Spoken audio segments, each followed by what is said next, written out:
Welcome to the YU podcast. Why you have what you need inside of you. I'm Brandon Yarbrough. And I'm Jamila Yarbrough. We are filmmakers, producers, entrepreneurs, husband and wife, parents, and owners of Yarbrough Studios and the Yet Network. Together, we have shepherded countless projects to completion and are committed to helping others bring their visions to life. Along this journey, we have had many ups and downs, but one of the greatest lessons we've learned is what we needed was inside of us all along. Join us as we uncover why you have what you need inside of you.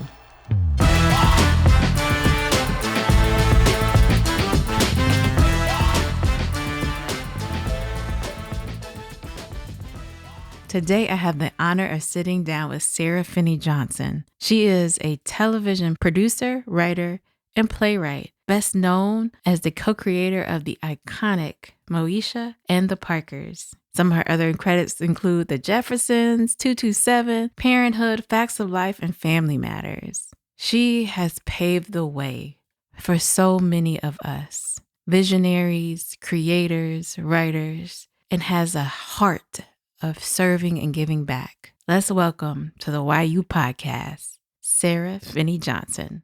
It's just a blessing to have you here, to sit down with you. Thank you for inviting me. Yes, Thank you. Yes, we met at the Writers Colony, at Mara Akil's Writers Colony, and you were there as a resident, I believe, for the time. Artist in residence, yes. Yes, and it's so interesting because Brandon and I were invited to share, and then just hearing you even speak for a moment blew us both away, and kind of we're like, wait a second, we need to hear from you, Sara. So thank you so much for being here with us today to share your journey and just some of the gems that you've learned along the way. And that's kind of leading into my first question for you is if you could just share with us your journey as far as what got you to this point. And I know could be a long story, but I just would love to hear more about what got you here and what happened, some of the things that happened along the way. Yeah, it's a long journey and a long story, Yes. so I won't go into all of the details. Yes. But first of all, I thank God that I'm still here. I'm still working. It's been about almost 40 years now. And of course, I didn't start 40 years ago as a producer, but I got in the business as a writer's assistant, a PA, and then I worked my way up. When I started, of course, it was just extremely difficult. But I knew it was not impossible. I just would not allow myself to believe that because I didn't have any huge networking with anybody. I didn't really know anybody in the business, but I felt like this is something I want to do. I love it. I'm going to just hang in there, see what happens. What I have to lose. You have to try. So I did know one person. I graduated from USC, broadcast journalism, because honestly, at that time, I didn't know Black people wrote TV. I didn't know they wrote movies. So I'm going to be a journalist because I'd seen Black people being journalists. But I always loved to write. I started keeping a journal when I was a young girl, like 12, 13. I wrote short stories and poetry, but I didn't know what to do with that. Well, I did think I would get a job at Essence magazine. That was always a dream too. But this whole TV film business, but I thought, well, let me see. The one person I knew at USC knew somebody who knew somebody at Norman Lear's company. And so I got a meeting with their human resources department, and I kept bugging this lady and not driving her too crazy, but just to let her know I really, really want this. So I got a job. The same day I got a job at Norman Lear's company, I got a job at ABC News here in LA. And so I kind of had to make a decision, am I going to try the creative route or, be a journalist? So I said, I'm going to give this creative route at least 5 years. And if nothing happens, I'll write my short stories and poetry on the side and have a 9-to-5. So I started with Norman Lear as a PA, actually in his office. And he is incredible. He really believed in writers. He loved writers. I saw writers being promoted. I saw Black people working there. And that was inspiring for me. Michael Moy, who I also worked for, he co-created Married with Children. He was exec producer on The Jeffersons. Judy Ann Mason, who I saw working there, she was on Good Times. So there were Black people working, and that gave me such inspiration and hope. And I saw how Norman promoted people. And so after I worked for him as a PA, I became a writer's assistant on The Jeffersons, which was around before you were born. But that was a great experience. To this day, Marla Gibbs, I owe her so much. Marla was actually, she got me the job, offered me a job on 227. I had sold 2 scripts to The Jeffersons, freelance, and then I got on staff. I had a writing partner at the time, Vita Spears. But one day Marla was walking past my little, my desk, and I'm out there just working as a writer's assistant, and I had the 2 Jefferson scripts, and she said, I've seen you work, and I'm just wondering, would you like to be on the new show I'm doing, 227? I said, absolutely. And so I just thank her so much. She's really a trailblazer. I just have to say that. She was one of the few, if not the first, Black woman to produce a show, because she was an executive producer at 227 as well. I didn't realize and that. helped so many people. Oh, that's awesome. So, and I'm just so grateful she's still here today and still working and just beautiful and thriving. But anyway, so that's how I got started. And then from there, Facts of Life and a lot of half-hour sitcoms from the 90s. But I always wanted to do a show about a Black teenage girl. And so I was on Family Matters at the time, and we had Laura, but that was really Urkel's that was his thing. And I said, well, okay, there's got to be a space for a Black teenage girl's point of view. And I grew up in a neighborhood here in LA called Leimert Park, and I really wanted it to be centered there because I felt like there were so many good people in my neighborhood. You never heard about them. You'd always hear about negative things. Mm-hmm. So that's how Moesha was born. And thank goodness Brandy was available, the stars aligned, and, we were able to get that on. Wow. So that was a big, huge jump, of course, in my career. And then I went on to do the Parkers. But I also really wanted to do our drama for a long time. But I think in those days you were put in a box. If you were a comedy writer, that's what you did. You really didn't do drama. You didn't do movies. And now I'm so happy to see you can do whatever you want, just write. So I had to fight to get out of that half-hour box. And finally I did. After a few more half-hour shows, I finally got into the drama world in 2014. So I've been doing our drama since then. I still love comedy. I'm not saying I wouldn't go back to it. Now I'm also doing a feature, which is something else I always wanted to do. But I just I got to fight to get in. So I guess the point of my story is you got to fight. Yeah. You got to fight, pray, hang in there, believe in yourself, and just keep writing. Absolutely. Just keep writing. I say that to everybody. Absolutely. Now, you mentioned your writing partner when you were working on 227. Now, right. So now I read this. It is, and correct me if I'm wrong, but you two were the first Black female writing team in the television industry. I don't know I'm thinking, I remember Unetta Boone had a writing partner, mm-hmm. but Unetta may have come a year or two after Vita and I got our job. Yes. We may be. I'm not sure. I read that online and I was like, well, that's incredible. But and we started actually on The Jeffersons after I'd done 2 freelance and we got staff there. Yes. But then the show, had been on for 12 years and it got canceled. Yes. And then we went to 227. Yes, that's so wonderful. I mean, so much of your journey is just incredible. It blows my mind because you have been a part of or the visionary for so many legendary shows, shows that broke so many barriers for us. Mm-hmm. Even as you talked about, not seeing a world on television that looked like yours and creating that world and then realizing there were so many other people that were hungry to see themselves depicted in that way, I think is so incredible. And I am so grateful for you, just even as a writer, creator myself. that has been part of my journey, as far as not honestly moving here to LA as an actress and being very discouraged by not only not working the way I wanted to work, but also Yeah. not seeing myself in so much of the work and seeing stories I wanted told, and starting to create those stories and create those worlds and realizing there were so many other people that were hungry for that same thing. And I'm grateful for you because have been a trailblazer, paving the way for someone like myself to be able to do that same thing. And so I honor you and I thank you for that. Thank you. And I know that road has not been easy. And so I appreciate the sacrifices you made to tell those stories.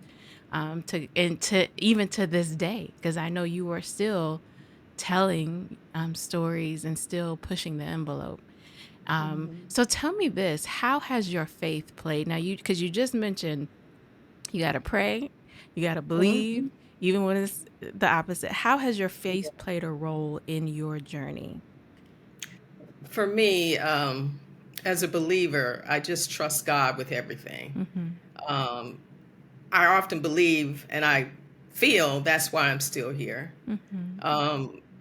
There have been many times when I've had failures and disappointments and heartache, but I just kept believing God will make a way for me. Yes. And so far, I mean, it hasn't been perfect, it hasn't been everything, but it's been enough Mm-hmm. to keep me going. I heard someone say once, all of my prayers may have not have been answered, but enough of them have been answered to keep me praying on. Mm-hmm. So I believe that, so I just trust God. I also believe in hard work. Mm-hmm. God helps those who help themselves. So you got to work hard. You can't just get by on just that one prayer that, oh God, please save me, do Yes. this, give me this job, give me this project. You have to put in the work too. Yes. And Absolutely. it's not easy. There are days when I love writing, days when I'm tired, I don't feel like it, but it's my passion. It's something that I wanted to do my whole life. And also, I think this was a dream for me. And how many people get to live their dream? Mm-hmm. So I always remind myself of that I have been able to survive and take care of myself and my family all these years doing what I love. Yes, that's a blessing. That's Yeah, beautiful. yeah. What would you say to someone who is a couple things? Someone who may be wanting to um, start, whether it be writing or have an idea or a dream, but are afraid to start. That's one question. The second question is, what would you say to someone who's afraid of failure? Oh God. Failure is a part of life. Yes. So I think you have to take that, not just leap, you have to jump. Yes. There's so many ways you can and do a project. I mean, when I started, there were like three networks basically. There's no Mm-hmm. streaming, there's no YouTube. Now you can shoot your own movie on an iPhone. Yes. You can get your stories out there. And I think networks and studios and streamers are always checking social media. They're influencers now who get deals. I mean, so there's so many ways. And also educate yourself. Even at this stage in my career, my life, I always feel like there's something more I can learn. So I'm always reading and trying to find out more information. There are different festivals and programs that you can get into now. I think when I started, there was only the Warner Brothers writing program, and then they have the CBS had something, but it was really limited. So I just feel like if you're really passionate about doing this, you can do it.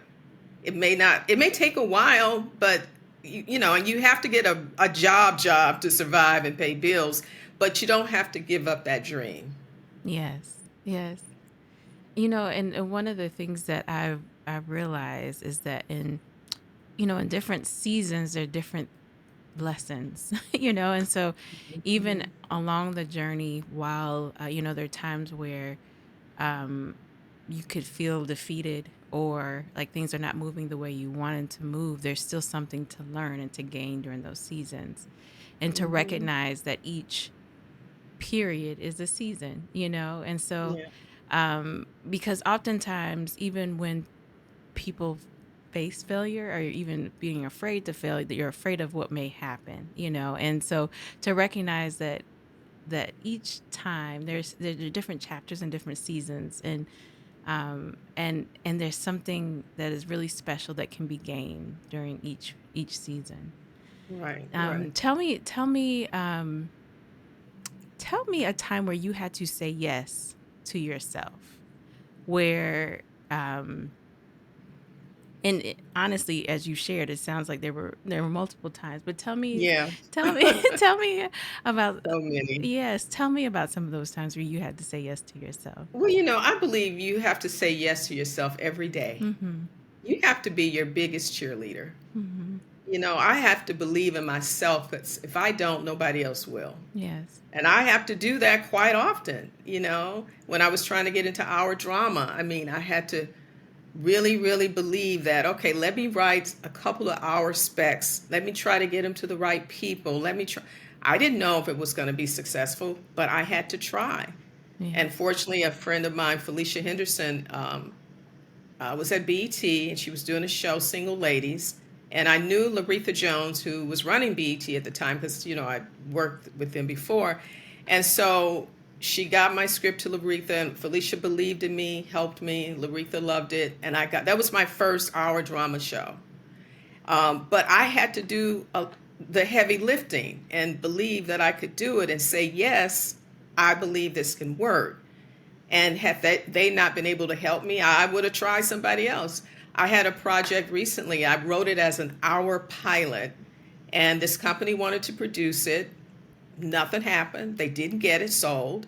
Now, I could have just put that away and said, okay, we'll use this as a spec. I could have told my reps that. But I said, no, this is a feature. Somehow I'm going to get it made. I don't know how, but I'm going to say yes to getting it made. Then I found a production company that said, you know what, we want to produce it. Now, they had not even seen it as a feature. They saw it as an hour show. But they said, write the script. We're interested. We want to do this. So, it's those type of things that I just think you have to have faith. You have to keep pushing. You have to say yes to yourself at all times. Yes. If you allow yourself to dwell. Now, I'm not saying I don't get moments where I'm like, oh, God, what am I going to do? But I don't dwell in that. Yes. That's good. You don't allow those moments to stop you. Right. Yes. And what you were even saying, which I think is great, is how you pivoting. Because even as having what started as an hour long and pivoting and saying, no, this is supposed to live. Okay, let's try it in this other medium, Yeah.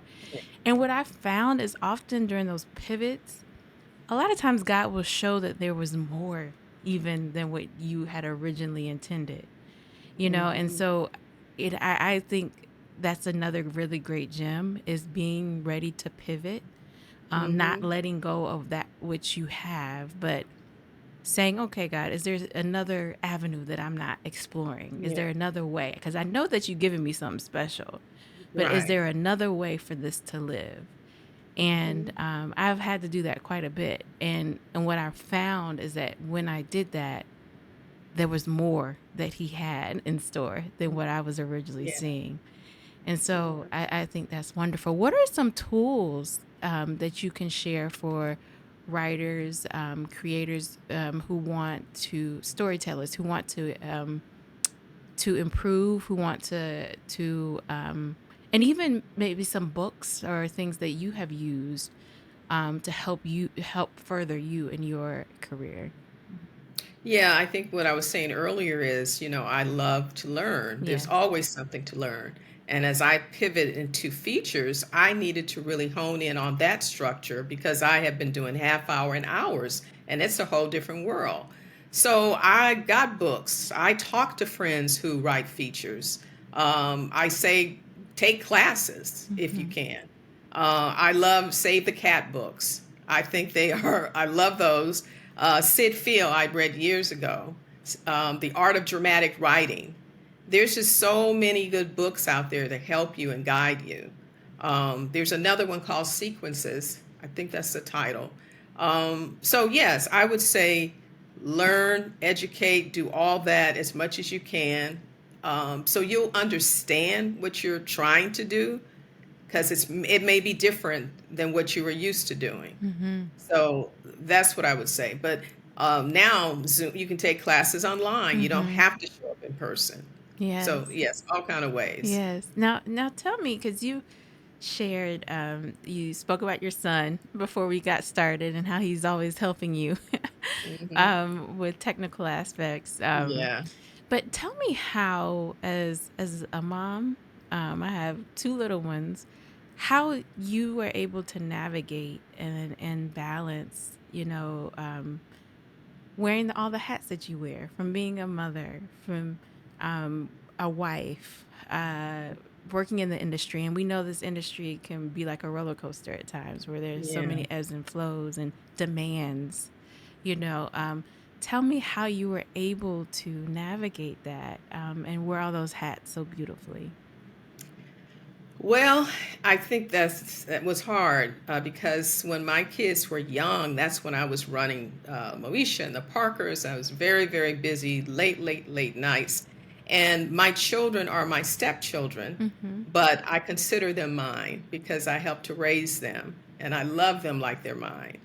So I was a huge part of their lives because they lived with us. I married their father, who was a widow.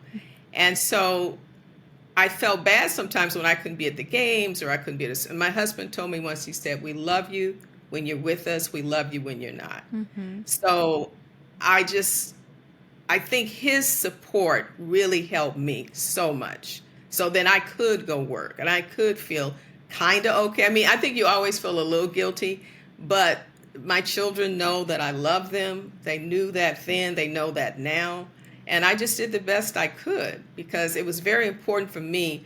I was talking to a class last night with Mara Brock-Akil and Felicia Henderson. Felicia is a professor at Northwestern right now, Mm-hmm. and she had Mara and I speak to her class, and she pretty much was asking the same question: how do you balance? And I told Mara something years ago when she was a young writer. I said, these jobs will come and go, but family is forever. Mm-hmm. And she always appreciated that. So family to me is, I have to get my joy from them too. This job does not give me complete joy. Yes. So I need my family. I need to know that I can be with them. And what Mara said I love, because she said, you gain so much just from being with family. You take that experience back to your work. I said, wow, that's true. Mm-hmm. So it was hard, but we managed. As I said, I had a very supportive husband who was always there, and that was like my backbone. Mm-hmm. Yeah. Mm-hmm. Now tell me, because you were speaking on it somewhat now, how you were intentional about making your life full. Because when I is speaking to you, and even from when we first met, what you shared was not just the success in the industry, but you have a full life. And what I find is that often, especially artists, sometimes we Mhm. can be so focused on just the art or just the work Mhm. that the other parts of our life get neglected. Mhm. And I've said this about even um, with my life. I was one of those artists that was so just hustling, trying, Mhm. working so hard, and then um, and not even thinking about marriage or having a family at Mhm. that time. And then here comes my husband, and now 2 kids later. And I'm so grateful for how God redirected me in that way. Not that I had to let go of the other, but now I'm like, oh Lord, you've blessed me in such a full way. I was so narrow Mhm. minded. So tell me how you were able to be intentional about having a full life. I don't know that it was intentional. I Mm-hmm. just knew I always wanted a family. Yes. And I'm very close to my nieces and nephews, and I was very close to my mom and dad.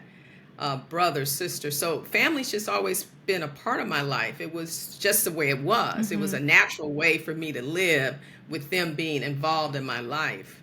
So then to add, I did want to be married. So I was, took me a long time to find the right one, Yeah. but I finally did. And I said, God made me wait for a reason. And I thank God because Yeah. some of those others were huge mistakes. So I finally found the right one, and it happened at the right time. It happened at a time when I was super busy in my career.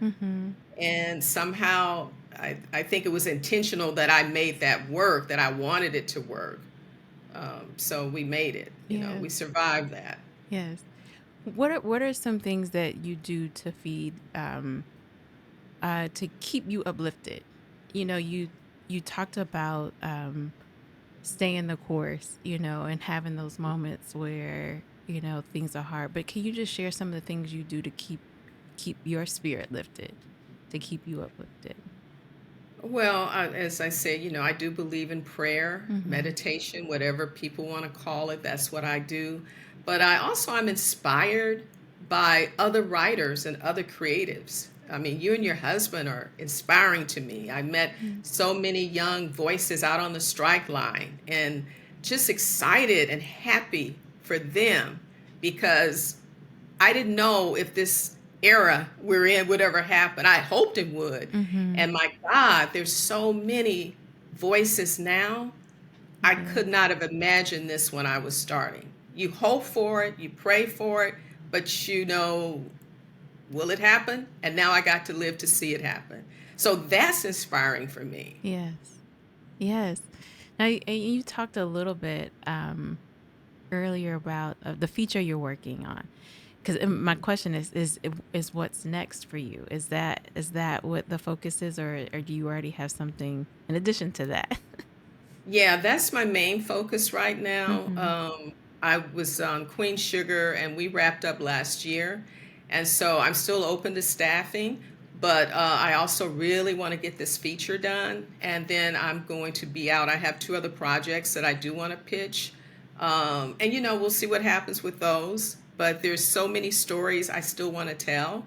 So I'm just looking forward, and I always feel like one thing someone said to me is they say, wow, you still have a passion for this. And I said, I have to. I don't see how you can make it otherwise. So yes, there's still things I want to say, stories I want to tell. And I'm going to tell them, whatever format I have to use, I'll get them out there. Yes. Now, talk to me, because you mentioned some people who have played an important role in your life and your journey. How important is community and to you, and how important has that been along on your journey? Oh, so important. Mentors, people who, even if they can't mentor you, just offer a word of encouragement. That's one of the things I've always tried to do, and now even more since I've met so many new writers, as I said in the last few months too, is to just, reach back and lift up, because people did that for me. I'm standing on the shoulders of Judy Ann Mason and Kathleen McGee Anderson and Winnie Hervey. So, I just believe that that's what we need to try to do for each other. I came up amongst a community, especially of Black women writers. There were so few of us, but we supported and encouraged each other. And also Black men writers. I'm so happy. My God, there's just so many people now writing that I can't believe it, because you have to imagine when I started, there were like 10 of us, pretty much. And so that community was very small. And now I'm happy that it's large, and I don't have to know everybody. I'm just glad they're out there. And so we encourage, and now with social media, I've met so many people that way. And I just try to always, when I'm on the social media, IG or whatever, it's like, congrats and keep going. I'm proud of you. I'm happy for you. And the response has been, they are happy that I'm saying that to them. Absolutely. You said that to us, and it means everything. It does. Oh my God. I was like, okay, well, thank you, but you deserve it. I want your voice to be heard. We need your voices, so that's what I hope that I can do and continue to do, is to just lift and encourage. It's so needed because this industry is tough, and as you know, there are a lot of sacrifices made day to day, and just hearing someone like yourself saying, "You got this. You're Hmm. doing great. You Yes. know, keep going." It honestly means so very much, um, and we do appreciate it a lot. Now, tell me, how do you because of the ebbs and the flows of the industry, Hmm. even right now, we the writers just you know are no longer Hmm. on strike, and now the Yeah. actors are still on strike, and prior to that we were in a pandemic. There's so many things that happen and have Mm. happened, and even over before then, just the nature of the industry, sometimes you're working, sometimes you're not. Just tell me on a how you were able to navigate as you had a family, and even prior to that, how you were able to move with the ebbs and flows, even on a living day to day basis. Yeah. Well, when I first started as a PA writer's assistant, I didn't know about this thing called hiatus. And I was like, what's Mm-hmm. that? And they said, oh, we don't work during those times. And I'm like, what? Yeah. So I often did temp jobs. I'd Mm-hmm. pick up some money doing that, collected unemployment, did what I had to do to just wait until the next job came along, until the show came back. And so I learned to navigate that. And I remember the first time I had to get unemployment, I was like embarrassed. And I was like, oh my God, I didn't graduate from USC to have to get unemployment. And I didn't understand the business that you're going to have times when you just don't work. Right. And then I saw an actor at the unemployment office. And I remember thinking, now I know they're making a lot of money. They're here getting theirs. I paid into this. Let me get mine. And so, but those were times when, it was tough. And then Mm-hmm. I'd get back to work. And then later, I think it was about learning to budget and save money. Mm-hmm. When I started finally making money, you have to learn to save because there are going to be some down times. It Mm-hmm. just happens. Unless, fortunately, a lot of people are getting very nice deals, so down times don't matter. But I think for most writers, working writers, you have to be prepared for those times. Mm-hmm. And as you just mentioned, as its work started picking up, what was the switch for you, for lack of a better word? But um what happened? And it may just be the timing or collective things, but can you tell me Mhm. when the switch did happen, if you can identify some of the things that played a part in it? I don't know. It was work just became more consistent. I think Mm-hmm. we were just blessed to keep going from job to job. We had been on some really good shows and just kept getting work, kept staying in half hour. Mm-hmm. Um, but I will say this: when I was doing the Parkers, all the shows, not well, yeah, I was about to say all the shows on that night at the CW. Well, I'm sorry, it was UPN at the time. We all got canceled. Girlfriends, Parkers, Mm-hmm. one on one. It was like Eve. I think everybody they just Yeah. took the axe and just said, "We're done with you. You helped us. Now bye." Mm-hmm. And that was a huge thing. That was a turning point Mm-hmm. because and then I did go on, I developed some projects and then I worked, I went to do the game and something else, but that was a huge blow to a lot of writers because we employed most of the black writers in town Right. because you couldn't get a job usually on a white show or non-black show. So that was a pivot for me. So I thought, Mm-hmm. okay, now it's time to, try something else. And it took me another year and a half before I did finally do something else. But I had to be prepared for that and save some money and just, it was just a shocking thing. But you can't be shocked by things in this business. But that they canceled everybody, that was pretty rough.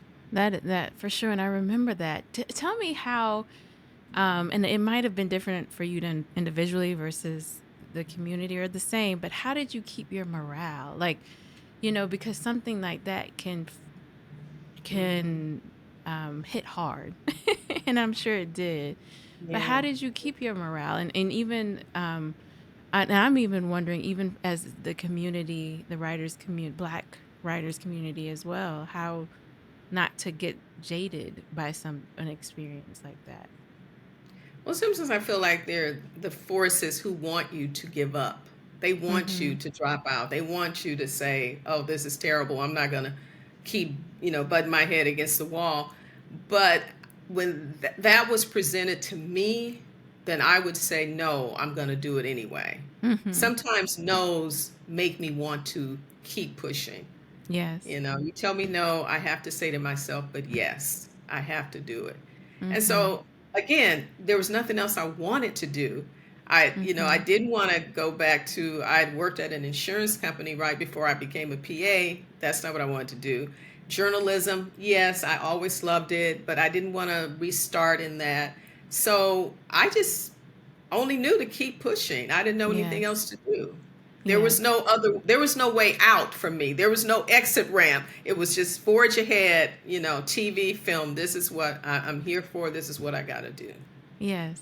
That's so good. Because when I hear that, I'm like, that is what makes you unstoppable and relentless. And, is that willingness to forge ahead no matter what, Hmm. and especially in the face of no's,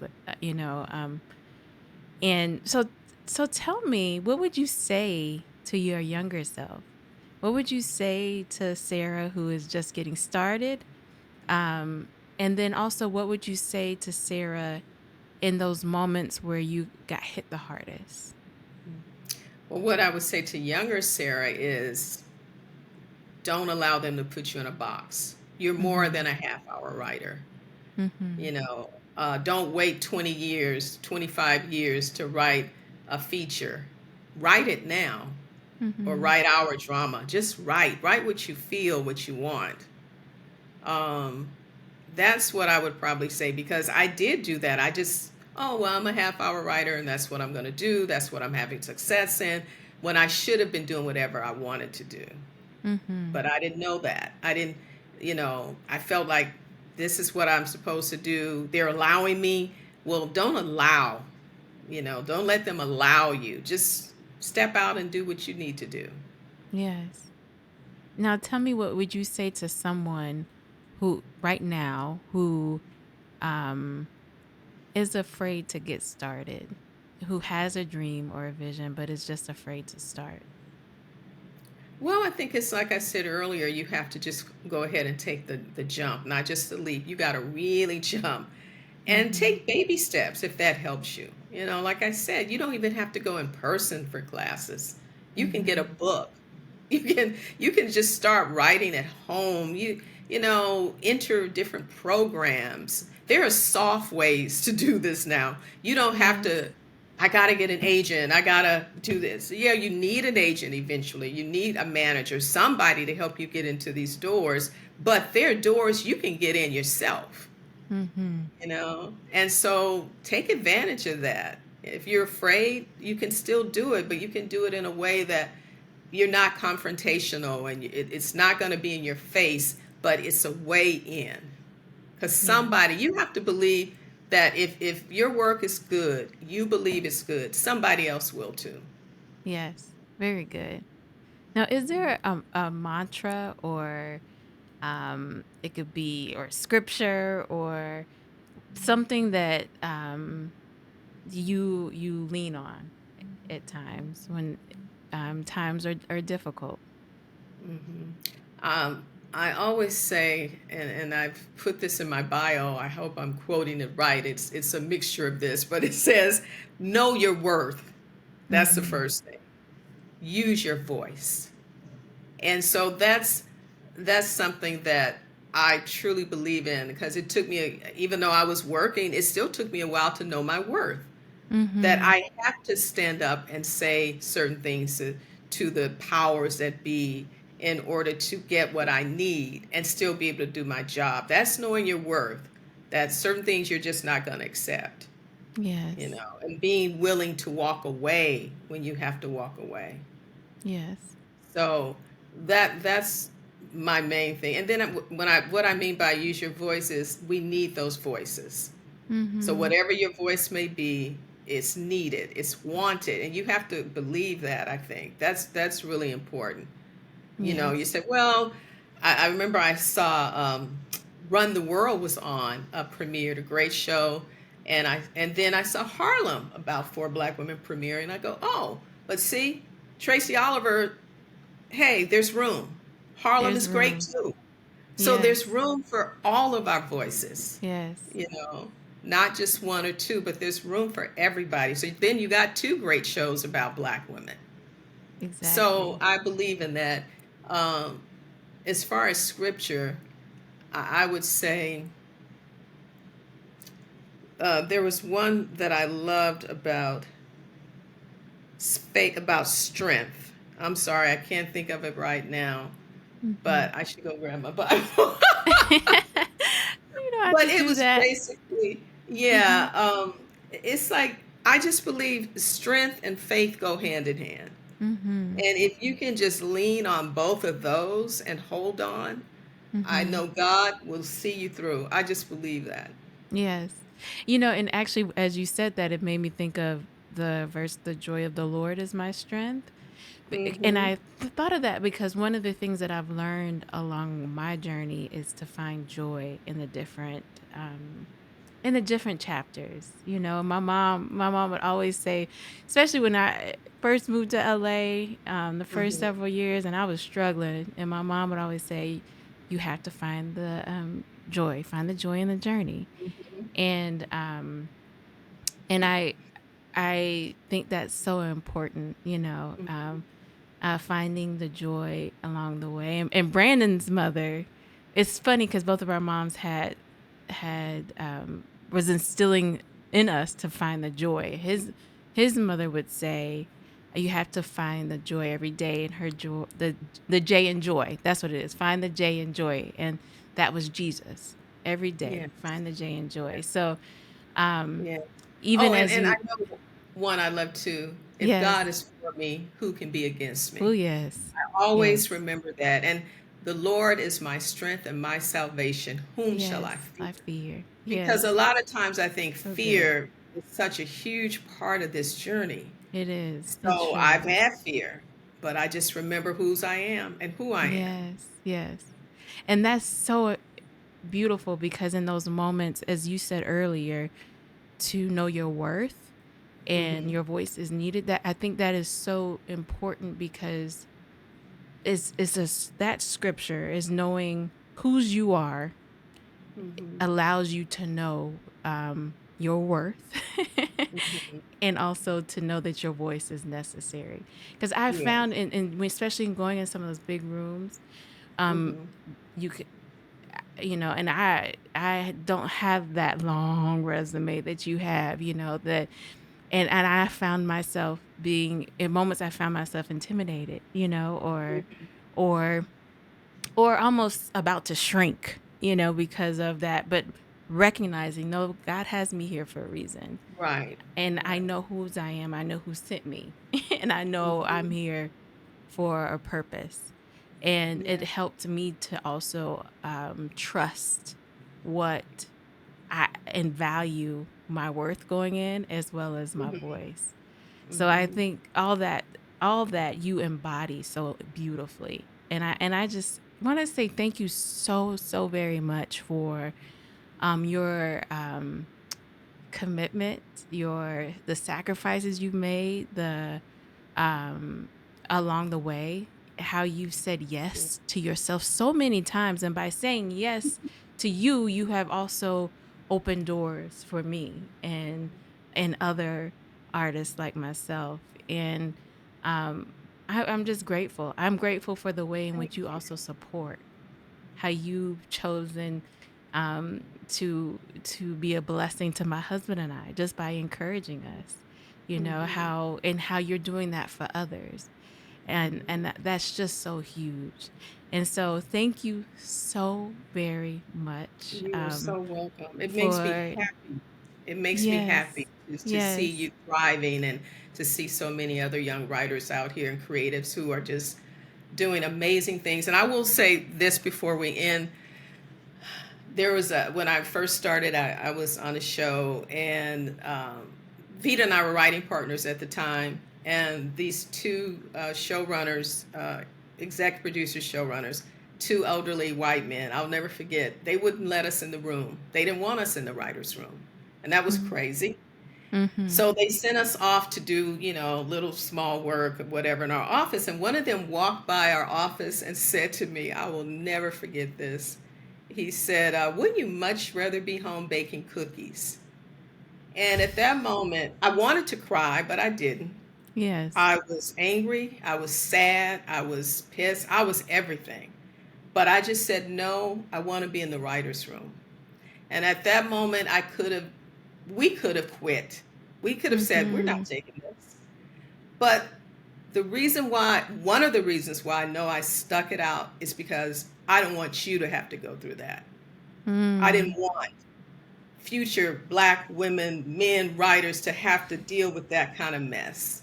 And if I had walked away, I wouldn't have had Moesha. I wouldn't have done the Parkers. I wouldn't have done Queen Sugar.